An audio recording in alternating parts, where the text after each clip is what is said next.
Muy bien, continuamos. Vamos a continuar con el tutorial para muestreos usando Excel. Tenemos ya una plantilla preelaborada. Aquí vamos a usar solo dos pestañas, aquella que dice cálculo del tamaño de la muestra y aquella que dice cálculo del error muestral para poblaciones finitas. Son estas pestañas que están en rojo. Ahorita estamos ubicados en esta que dice índice. Si yo le doy clic al tamaño de muestra o cálculo del tamaño de muestra, automáticamente se va a ir a esta pantalla. ¿Para qué me va a servir esta pantalla? Para calcular el tamaño de mi muestra.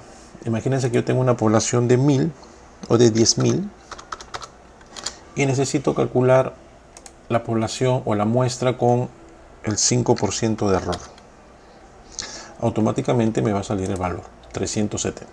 Entonces estas pestañitas van a poder usar para calcular el tamaño de sus muestras. ¿Ok? En estimación de proporciones, 370. La segunda pestañita que van a usar es esta que dice cálculo del error muestral para poblaciones finitas. Doy clic. Primero regresemos. ¿Cuánto nos salió la población?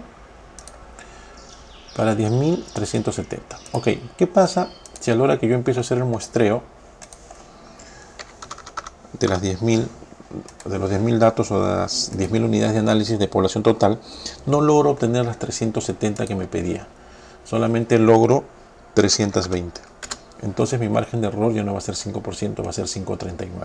Esto es importante porque a veces en el proyecto podemos colocar población 10.000, muestra 370, con un margen de error del 5%, pero cuando desarrollamos la investigación no logramos reunir las 370. Entonces nuestro margen de error se incrementa a 5.39 y tal vez sería bueno mencionarlo en el desarrollo de la investigación. Ok, entonces recuerden que solamente van a usar este que dice tamaño de una muestra y este que dice error muestral para poblaciones finitas. La otra pestaña que vamos a usar, que está en rojo, es esta, ejemplo de muestreo. Vamos a desarrollar tres formas de usar el Excel para calcular muestreo, mejor dicho, no muestra, sino el muestreo. Estos son los pasos cuando se necesita desarrollar o determinar muestreos. Primero, la población. Digamos que yo tengo toda esta población que son historias clínicas. Tengo 103 historias clínicas. De la 1, 2, 3, 4, 5 hasta la historia clínica 103. Sin duda que este es un ejemplo práctico porque en la vida real si tuviese 103 historias clínicas no necesito muestrear. Solamente necesitaría hacer el análisis de todas, ¿no? De la población total. Pero digamos que es un caso hipotético, que 103 es demasiado, entonces necesitamos hacer una muestra. Entonces tengo la población 103. Segundo, defino la muestra, calculo mi fórmula, digamos que me sale 10. Y tercero es calcular el muestreo. Entonces tengo que calcular 10 unidades de estas 103, 10 de estas 103 como parte de la muestra. Hay tres formas de hacerlo. Una es usando la función aleatorio entre, la otra es usando datos, la función número aleatorio, y la otra es usando datos, la función muestra. Veamos primero la función aleatorio entre. Ok, ¿cuánto necesito? 10 datos. Pongamos 1, 2, 3, 4, 5, 6. Necesito 10 historias clínicas. Ok, esto necesito 10 historias clínicas. Ok, ¿qué historias clínicas van a ser? Vamos a elegir al azar. Yo puedo poner igual aleatorio entre, doy clic, aleatorio entre, para que me arroje un número aleatorio. Me dice entre qué número y entre qué número. Entre el 1 y el 103. Entre el 1 y el 103. Cierro el paréntesis y me boto un número aleatorio, el 33. Pero yo necesito 10. Entonces copio en los 10 espacios y tendré distintos números aleatorios. Tendré que tomar la historia 10, 93, 11, 45, 76, 2, 3, 59, 2 y 35.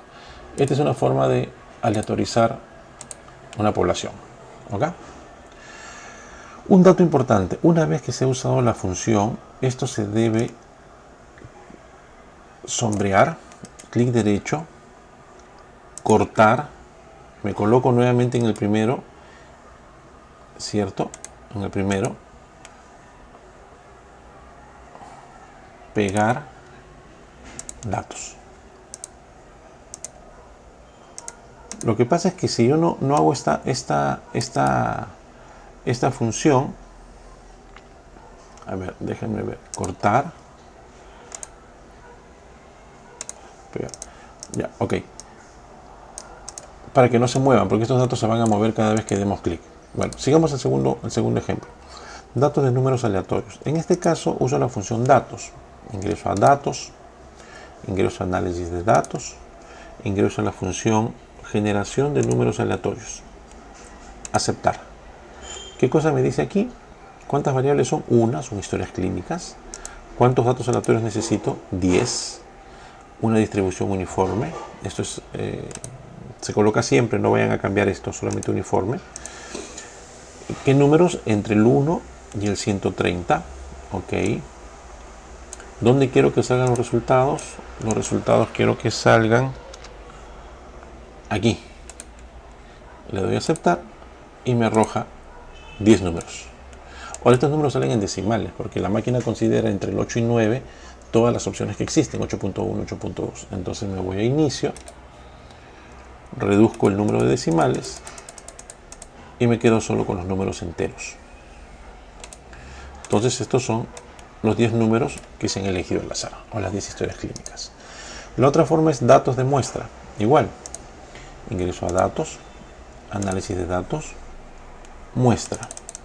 Aquí está, muestra. Aceptar. Igual, me pregunta el rango de datos. ¿Dónde están los datos? A diferencia del número aleatorio me preguntaba de qué número a qué número. En este caso es el rango. Entonces tomo todo el rango de las historias. ¿Ok? Ahora, una ventaja es que aquí los números pueden ser no correlativos. Pueden ser historias, la 156, la 228, datos no correlativos. Va a tomar de estos números un muestreo. ¿Cuántas muestras necesito? Número aleatorio 10. ¿Dónde quiero que salgan esos resultados? Quiero que salgan aquí. Aceptar. Y aquí tengo mi muestreo. Ahora, ¿qué observamos aquí?